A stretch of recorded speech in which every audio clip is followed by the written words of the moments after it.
Jack Kirby's Fourth World is back in the spotlight. Find out why Mr. Miracle #1 is soaring after DC's big series reveal. Cats, Carnage, and Chaos. Feral #1 from Image claws its way into the underrated books of the week with a feline horror twist you didn't know you needed. And a forgotten Marvel one-shot from 1966 brings Daredevil, the Avengers, and the Golden Age Human Torch back to the forefront. We're going to talk Marvel Superheroes #1 and why it deserves a closer look. All of these things and more on a new episode of Bronze and Modern Gods.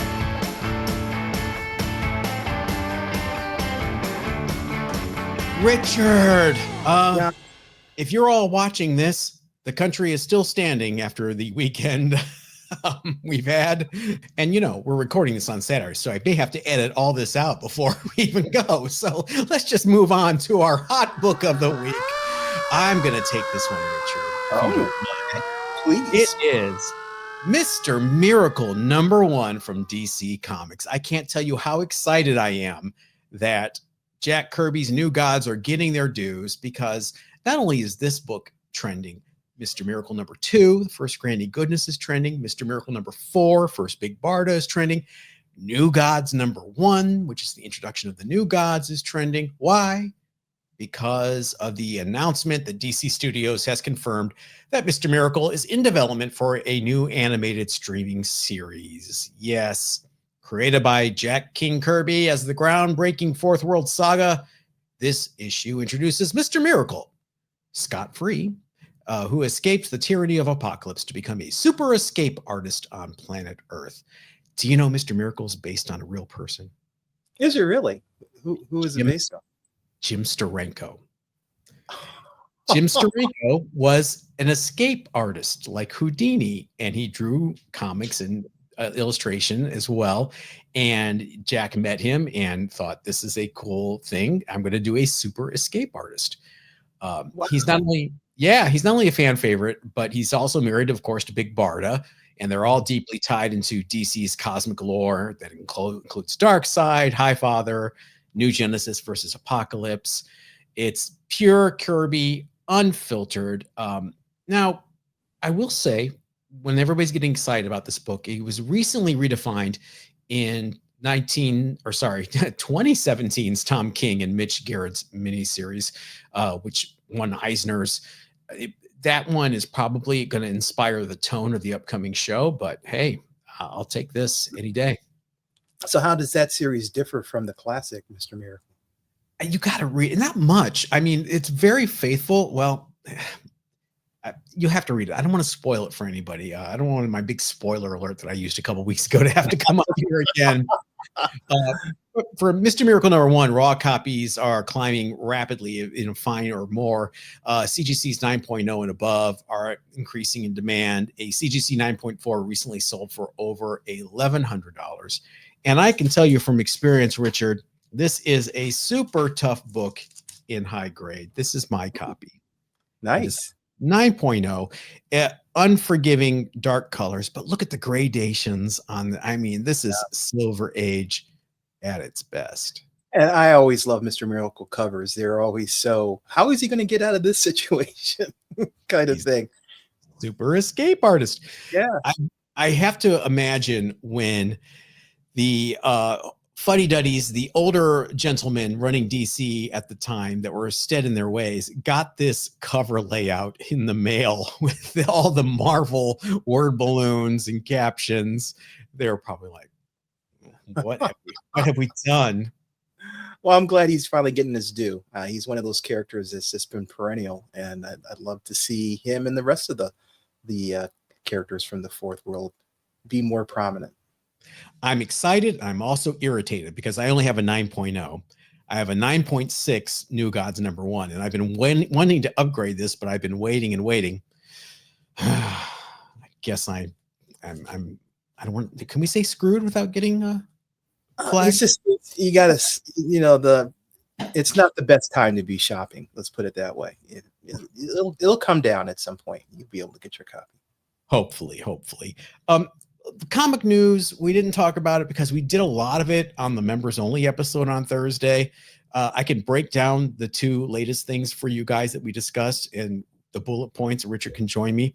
PSA. Richard, what are the takeaways from PSA's new slabs? The labels are terrible. We still don't have confirmation the slabs will fit in a normal box. That's kind of important. And they were, it's expensive. So we'll have to wait. We don't know what the price is. Oh, that's true. We don't know what the price for the right. So we'll have to see. There's light on information. We just saw some leaked photos of the slabs, so we'll have to wait and see. I wouldn't say they were leaked. I think they were provided to certain Go Collect writers and things like that. We'll find out July 14th. That's when they're going to make their big launch.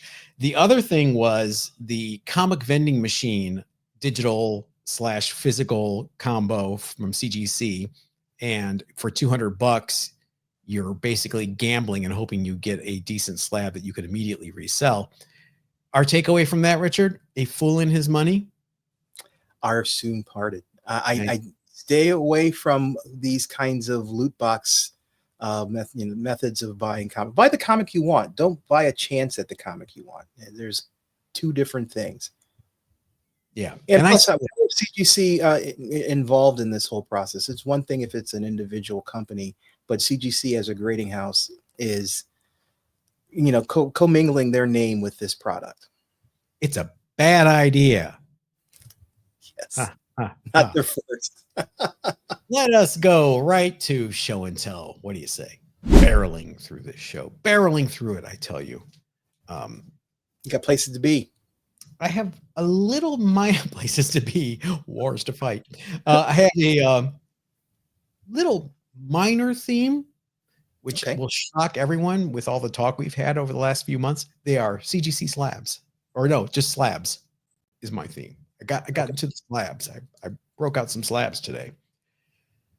Marvel Spotlight #2, the first appearance of Werewolf by Night, is a 7.5 off-white to white pager. I did not buy it because it is a Neil Adams cover. I did not buy it because it is Werewolf by Night. I bought it because it features a Venus reprint. Oh, really? Yeah. Why did they sprinkle Venus reprints randomly through books? This was a case of issue 1 came out, they were still 15 cents, and then Marvel went giant sized for that 1 month when they were going to try to match DC as a 25-cent giant size book, and this story was already done in the drawer. They needed to fill some space. So not only is there a Venus story, but there's a brand new Venus pinup drawn by Bill Everett inside as well, which I can never see again. True. So right after this, issue 3 is back to normal size. So the Venus reprint was a necessity. Okay. And again, a very, very tough book and grade. But it's a gorgeous cover. I love that cover. Neil Adams. And there was also the power book and record of this. So you could follow along. Boom. The werewolf shreds the poor woman to bits. Boom. Next page, kids. Okay, it's gonna be dark. Let me pull out this book, House of Slaughter. Well, yeah, #1. This is the foil variant. I've got 6 of those. I do too. I know. What were we thinking? I don't know. This came out in the height of the whole comic boom. You see there? See, boom. Oh, I see what you did there. Yeah, see there. This is a spin-off from Something's Killing the Children, which was a really, really hot title when it came out. This spin-off series about one of the characters was highly promoted and people bought it pretty heavily, but nothing really developed of it in terms of value. And this is one of the foil variants. There are a number of different variants for this cover. But it's nice. It's actually a nice foil variant, if I have to say. And the story itself is actually pretty good. I have a 60% honest question, 40% haha funny question. Mm-hmm. Are they going to keep that look for those characters with ice agents running around? With the mask and everything? Just, boy, I see our numbers dropping already. Maybe this will bring them back. Lighthearted, fun. I don't show these a lot. Oh, wow. Yeah. Peanuts #1, 4.5, like tan to off-white pages. As you can see, the outside edges are very tan. But Richard helped me get this book. This is, if you don't know, the very first solo Peanuts comic, completely devoted to Peanuts. They were in Tip Top Comics and Fritzy Ritz, where they made their first appearances backups. This is the first title completely devoted to Peanuts from 1953. Holy moly. And great cover, actually by Schulz, because he signed it. Where is that? It's there somewhere. Did I see it? Did you see it? I didn't see it. All right. But Richard had a friend that he's bought plenty of books from who watches the show. What's his name? Yep. Hi, Gary. Gary. Hi. Have I met Gary yet? I've been over there a billion times. I don't remember. I think you saw him at a show. You saw him at a show. Him at Neo Comic Con. Right. Hi, Gary. And he was able to facilitate a deal for this, and I love it. It's one of my cherished possessions, and there is a penciled in date stamp there that I couldn't bring myself to erase it. No. I could have. You could have, but that's like altering history. But it is clean pressed and 4.5. That chip is the main defect in that chipping underneath Snoopy there. But other than that, just a gorgeous, gorgeous book. Oh, and by the way, John, when I first told him about this, I said, "Hey, we found a Peanuts #1." He thought I was talking about a different Peanuts #1. The 1963 Peanuts. Yeah, I thought, oh, I need a nice copy of that. And then he sent me the pictures, and I was like, boing. Oh, luckily I was pretty flush then. At the height of the comic boom too. It was.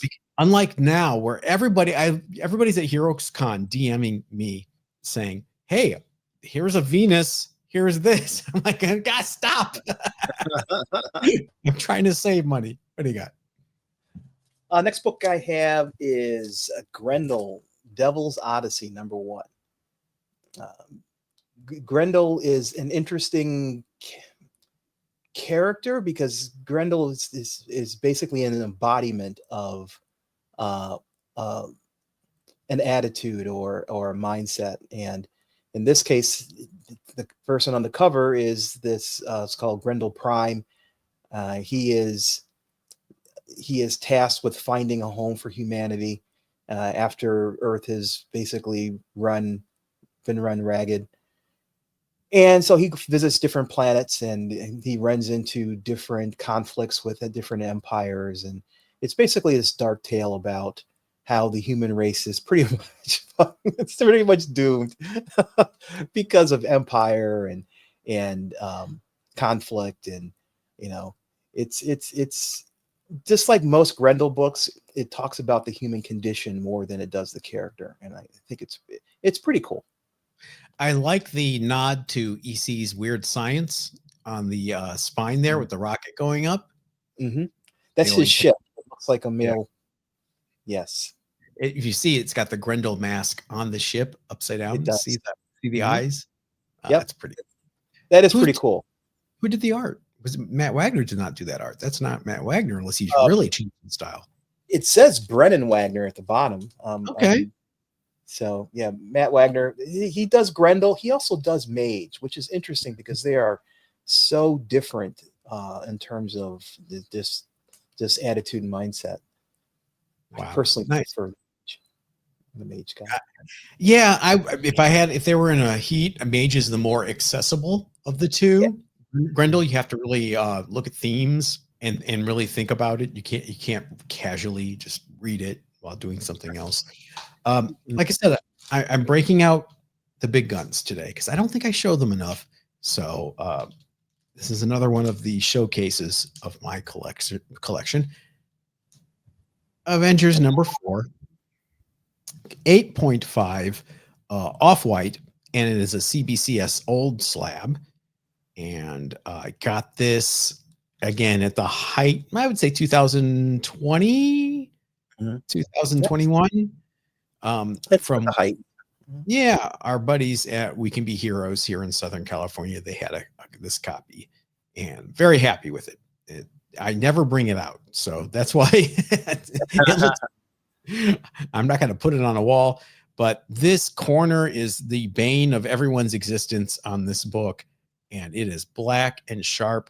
I can't tell you. Well, I can tell you, I've had several other copies of this book where that corner there has just been crinkled and color breaking creases, but this one is gorgeous. So, how many CBCS slabs do you have? I have quite a few.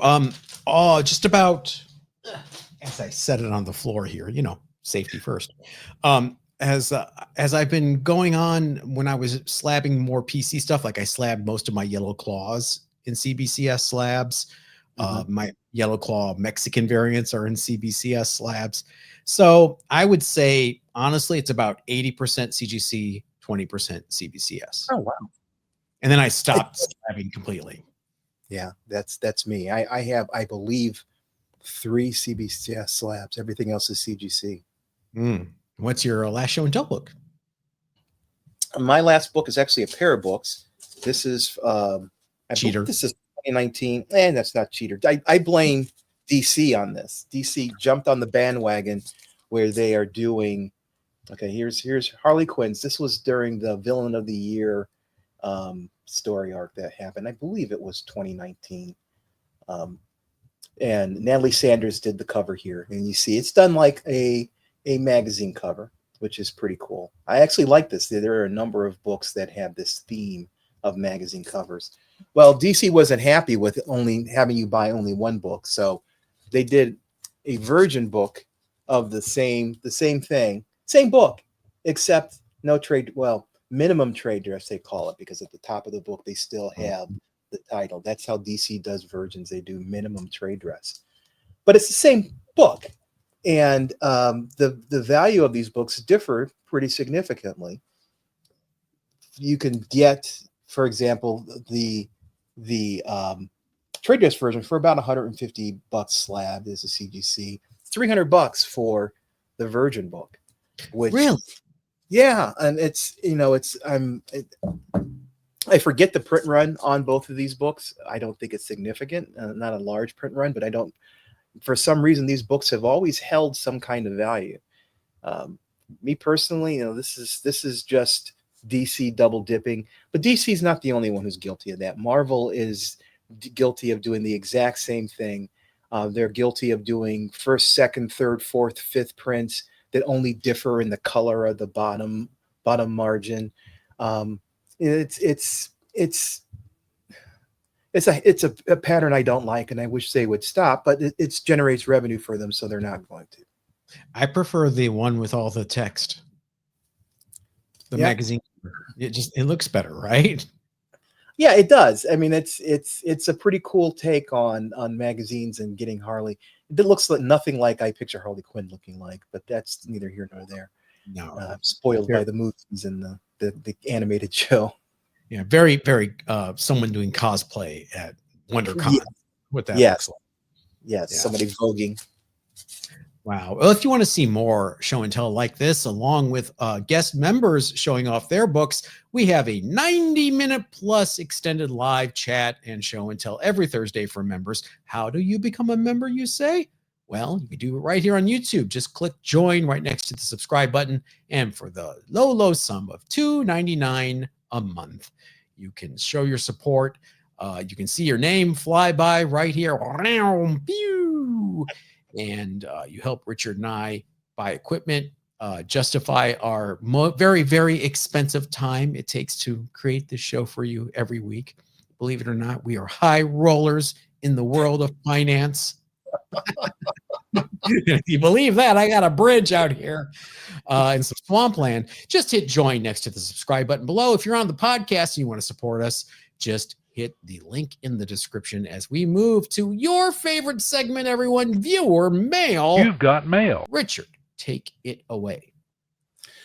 My first piece of viewer mail is from Brandon George. And he says, I'm moving from San Diego to Cleveland, a Hudson suburb. Wait, I got to stop you right there, Brandon. You're doing what? Hudson's a nice place. Well, I remember, you know someone that did the opposite. That Yes, moved I from Cleveland to San Diego. And how did that turn out? Well, here I am, year 26. But go on. Sorry. My current LCS has been Jamie from SoCal Comics. Richard, what else? He's been on the show. He has. Jamie's great. Richard, what LCS do you recommend I check out first once I'm there next month? Awesome. So Hudson is a little bit to the east and south of me, a little bit out of my normal circle of comic book shops I visit. Our friend Evan is. That was a cow.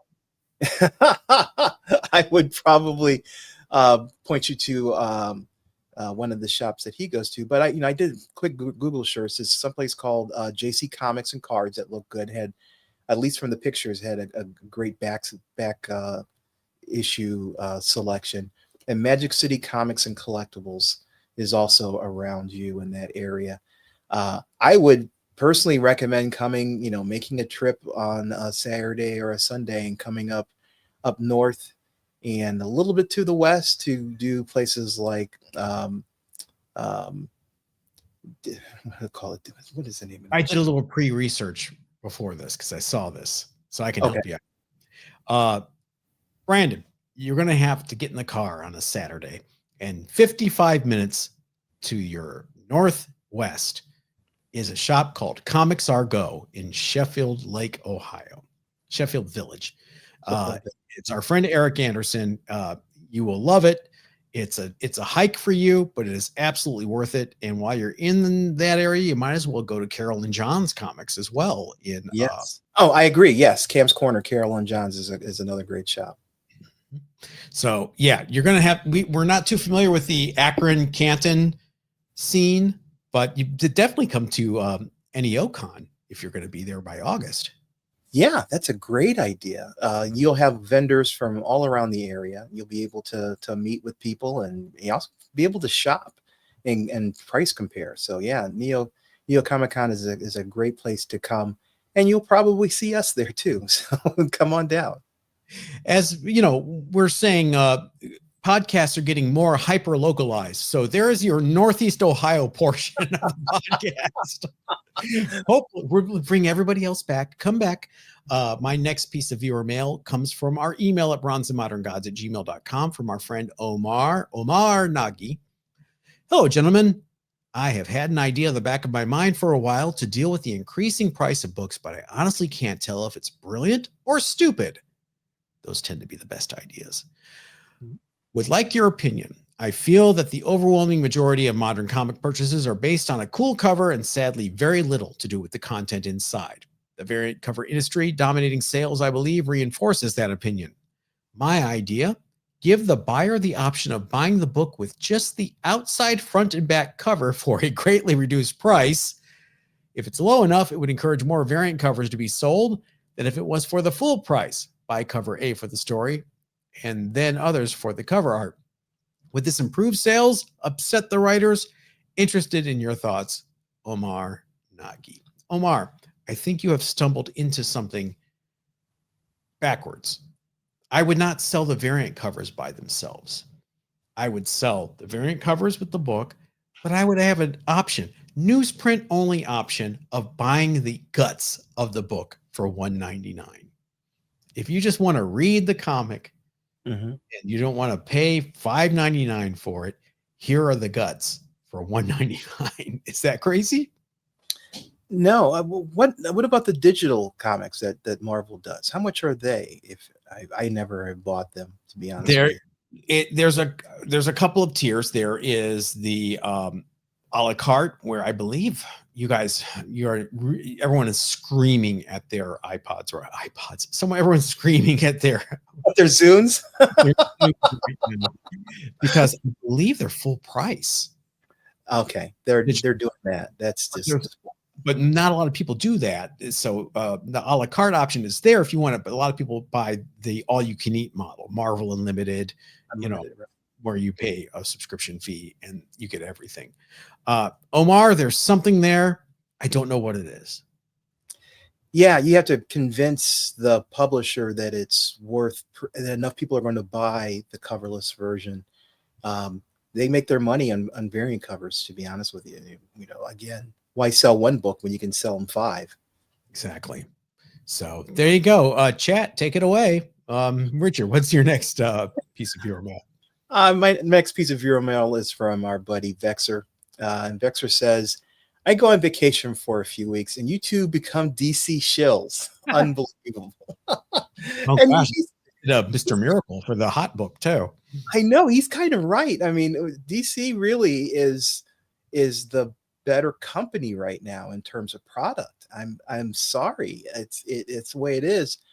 But then again, we've also been pulling a lot of DC classics out because I don't know if it's because we've been inspired by the new books that are coming out to read more DC, older books. But he's kind of right. We have pretty much been favorable towards DC for the last few weeks. I mean, last Thursday on the live stream for members, I just went on maybe a 10-minute rant about the Shadow series from 1988 from DC and how brilliant it was. And boy, you don't want to hang around for, the 25-year rule. Yes, don't go anywhere. Also, Vexer, who is a member, complaining about DC Comics, and yet he has the Doll Man in Bondage badge as a member, which is a DC character. Another member, Glenn Simpson, writes, hey guys, not sure if you saw the recent video by Swaggle House about how PSA may have different grading criteria than CGC. Good, that's exactly what we need. More confusion in the marketplace.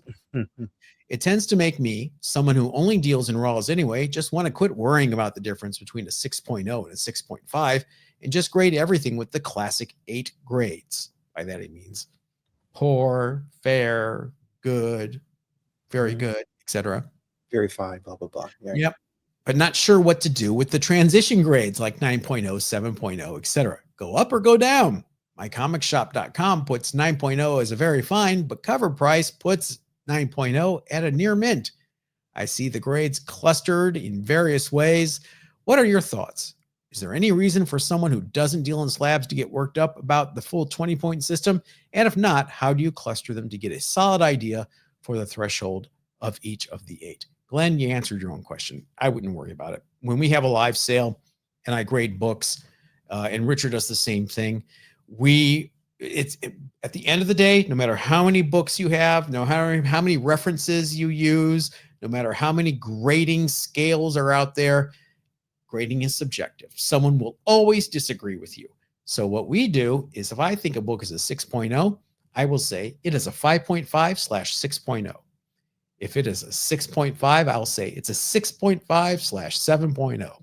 That's 2 weeks in a row we've had to do an edit because of something I said. You're missing out, people. I have bad soldier mouth, you guys. I was in the Army. I cuss way too much. I need to stop it. But that's how we handle grades. So, Richard, what are your thoughts? Yeah, it's tough because grading is a very subjective thing. I heard about PSA being, I think, more transparent about the differences between the grades. I think we still need to see books come through. We still need to see the actual process. But for raws, first of all, Glenn, I wouldn't worry about it. Just as John says, give a range because it is a subjective thing, and your 6.5 may be the next person's 6.0. It's a tough thing to call, and frankly, I prefer raws now for most of my books. The only time I really prefer slabs is when it's books of really high value or real rarity, where you want to make sure that make sure it's genuine, give it some encapsulation to protect it. Those kinds of things are important. But for books like this, it's never getting slabbed. It's just a book that's a part of the collection.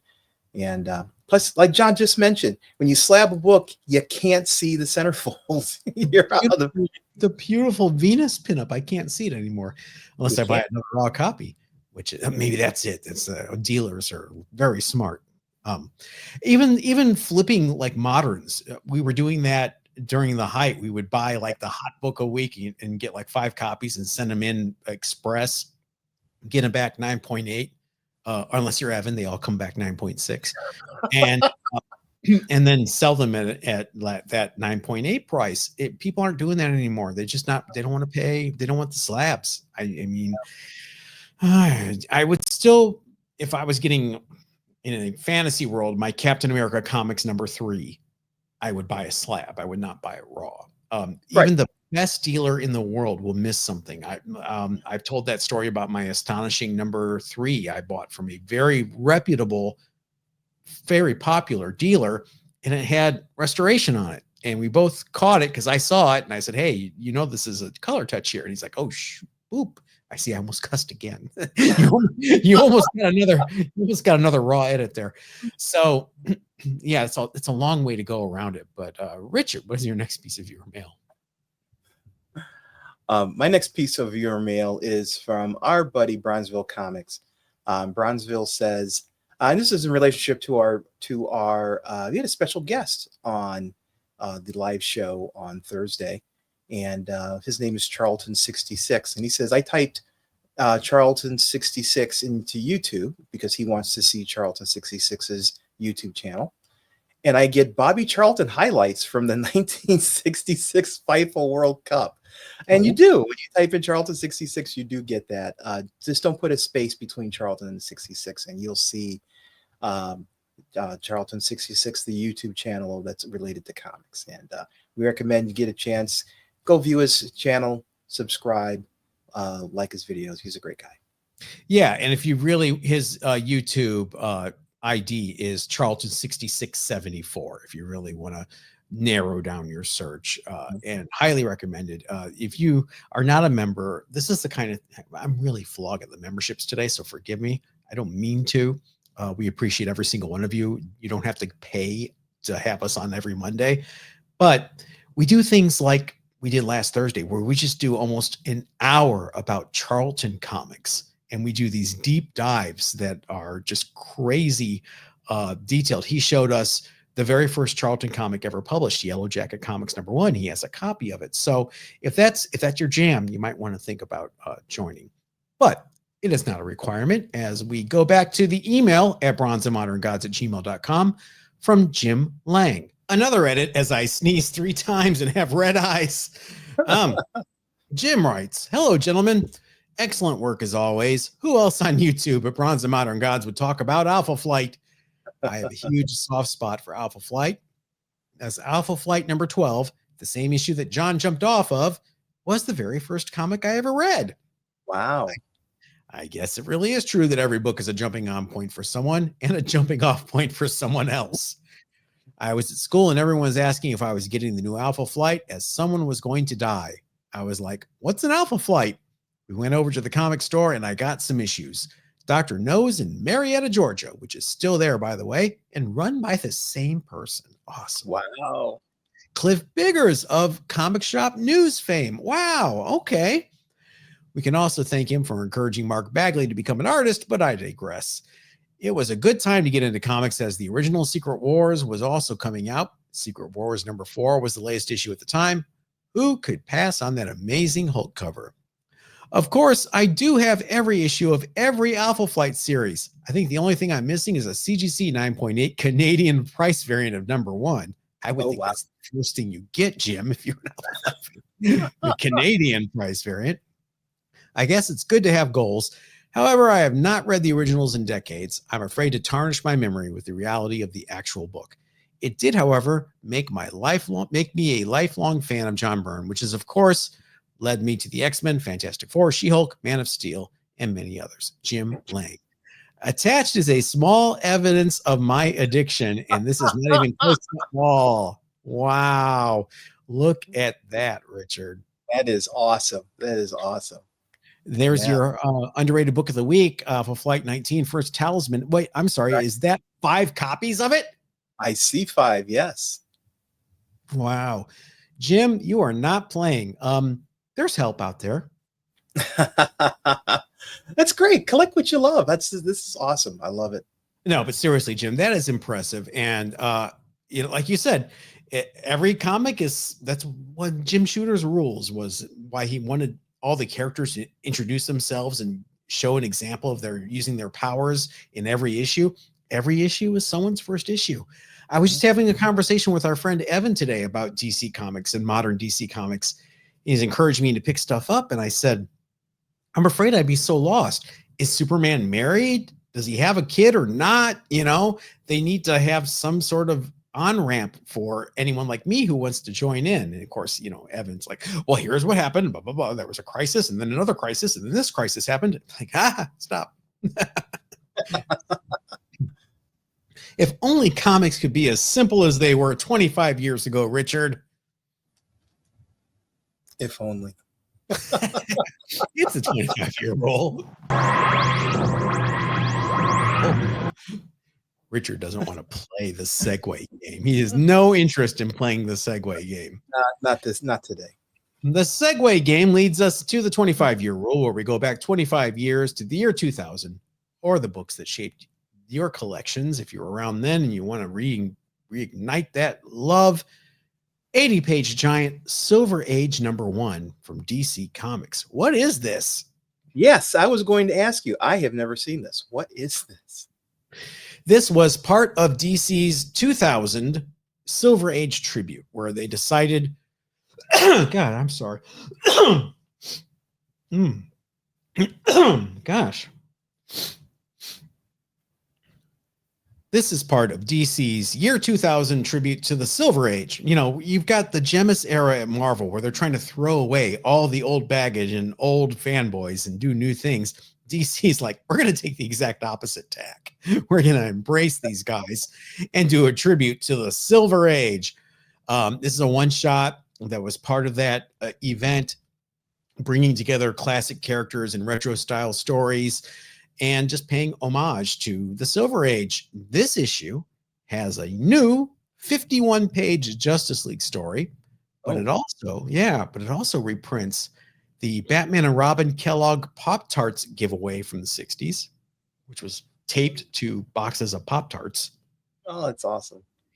An unpublished Jimmy Olsen story, originally created in 1970, that never saw print. And most importantly, to everyone that is a fan of this podcast, a brand new 1-page Origin of Super Turtle story by Ty Templeton. That's awesome. That's why you want to buy this book. It's designed to feel vintage. I mean, look at that. The only thing it's missing is the go-go checks across the top. Yes. Would have thrown and I love the 595-cent cover price on it too. Exactly. Could they do this today? I mean, would this sell today if DC did this? I'm afraid it'd probably be one of their biggest sellers if they did. Who's under the age of 40 buying comics? I mean, I know I say that it's hyperbole. I see the demographics of our podcast, and there is a nice chunk of you. God bless you, under 40. But I don't know. When's the last time the Comics Retailers Association, if there was such a thing, or the publishers all got together and did deep research, market research?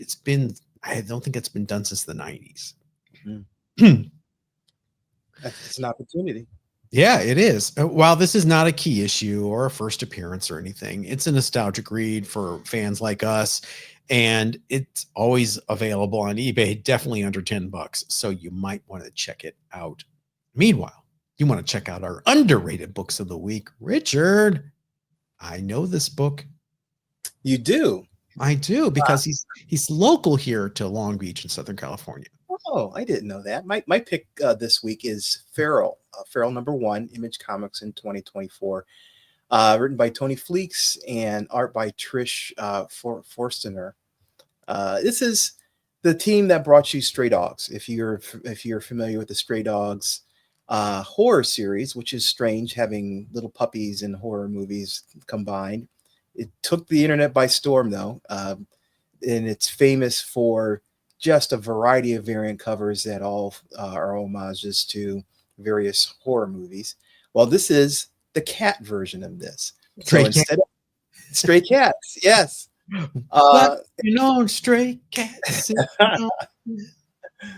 Oh, this is interesting because the gist of it is it's the story of a group of cats that for some reason or another, and we find out as the story goes along, they are removed from the house they've lived in their entire lives and are fending for themselves in the forest because of an accident.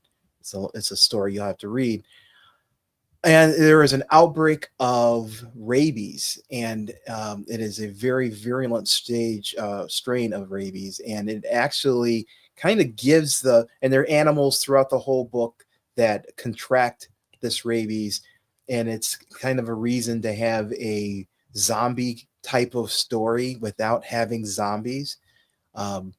It's a really interesting take on that whole, the mindless animals attacking. And this, just like in stray dogs, they're talking cats. They can hear themselves, and they're talking like you would talk to another person. It's a little bit kind of disconcerting to watch these cats just yammer on at each other. The art style is very Disney-like. You get a lot of that feel from that is from one of the classic Disney movies from the 60s, but it's dark. I say it's perfect for a late teen if you're looking to buy a book for someone who's not into superheroes but is into horror movies, and this may be an interesting book for them to read, especially if they're a cat fan. There's things that happen to cats, but it's the main heroes in this book are cats.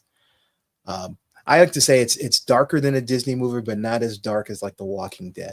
So someplace in that range. I'm sorry, you want to say something, John? Have you read this book? Yeah. I can't believe you've read this book. I refuse to believe you've read this book. As much as you love cats, like I love cats, and as much as you hate horror and bad things happening, and you rescue cats. I mean, this is no shade on Tony Fleeks and the concept. I just know you and I know me. I could not read this book. I would be too upset. I thought so too. And there are some really sad parts to it. Mm-hmm. And you're right. I'm not a horror fan, but this to me isn't the jump scare kind of horror style. Mm-hmm. This is more kind of more of like The Walking Dead, in that they're fighting against an unthinking enemy. I mean, I get upset when I watch the Dodo videos on YouTube about these poor indoor cats that get left behind and they get saved. Yeah, go on. Sorry, I just was curious. It is dark. If you're a cat fan, it may be a little strong for you, depending on what kind of cat fan you are, as John is evident. I had some difficulty in through it. I read the trade paperback because there's a trade of this book, which is what the cover is that you're seeing here. So I was able to read it all in one sitting. So there wasn't any, cliffhangers that led me stressed for a month while I'm waiting for the next issue to come out. So maybe there's a difference there. Just like Stray Dogs, there are a variety of covers out here. There's a Halloween cover and different horror movies. Again, feeding that variant cover machine, but people seem to really like it and really like those varieties. Raw comics go anywhere from $5 to $125 for a Raw for some of the 1 in 100 variants. CGC 9/8s go anywhere from $50 to $200. So if you find yourself interested in stray dogs, you may want to check out Feral. Yeah, can't believe you didn't call it Stray Cats. Come on. Wonder if there was a IP issue with that. Going to rock this town. Tony Fleek, again, in our effort to hyper localize these podcasts, if you're in the Long Beach or Southern California area, he does a lot of signings at my LCS Pulp Fiction. He's there quite a bit. Oh, is he? Yeah. Is he? Any insight on him as a writer? Nope. I have not met him yet. I mean to. Ryan from my LCS Pulp Fiction is screaming at his Zune right now. My underrated book this week is Marvel Superheroes #1 from 1966. This book right here. It's a 25-cent one-shot, and is the first time they use this branding of Marvel Superheroes for a title. It kind of ties in with the syndicated Marvel Superheroes series that had just kicked off. This title comes back after Fantasy Masterpieces changes its name from Fantasy Masterpieces to Marvel Superheroes with issue 12. This one shot, though, from 1966, is a summertime special that reprints Daredevil #1, Avengers #2, and most interestingly, Marvel Mystery Comics #8, the classic Human Torch Submariner battle. This gives the first glimpse that the Silver Age Marvel fan had into the Golden Age. Marvel was just beginning to acknowledge its timely comics legacy, probably thanks to Roy Thomas coming on staff. He was a big fan of those Golden Age comics, and also probably some copyright preservation on behalf of Martin Goodman to make sure that Bill Everett and Carlos Burgos did not try to sue for ownership of their characters. At a quarter, this was more expensive than the typical Marvel title at the time, which made it very special. See, it even says it's special right there. See? It sure does. Special. It's often overlooked, this book. It's desirable for fans of Daredevil and the Avengers, and also that presentation of Marvel Mystery #8. A CGC 9.6 sold in January this year for, brace yourself, a mere $348. Oh, wow. I don't know if there was a preponderance of high-grade copies of this book or what, but that seems really cheap to me. Do you like a brown background like that? That's definitely something that is of the period, that brown background. Yeah, what were you going to say? Oh, what's the relationship with Marvel Superheroes, the ongoing series? This was the first one shot where they used the title, and then they rebranded Fantasy Masterpieces with issue 12 as Marvel Superheroes, and that became that title that ran through the 70s. Ended up being a Incredible Hulk reprint title eventually. Okay, one of my favorite comics, just look over my shoulder there, Marvel Superheroes number 20, good old Dr. Doom. So yeah, that's my experience with it. You should probably get this someday then. Our friend DD Comics fan, I'm sure, has like 30 of them. I'm sure he does too. Hey, if you like more of this, make sure you become a member. If not, we will see you next Monday. We appreciate each and every one of you. You guys have a great week, and namaste and all that good stuff. Stay calm. Yep, and everybody stay safe.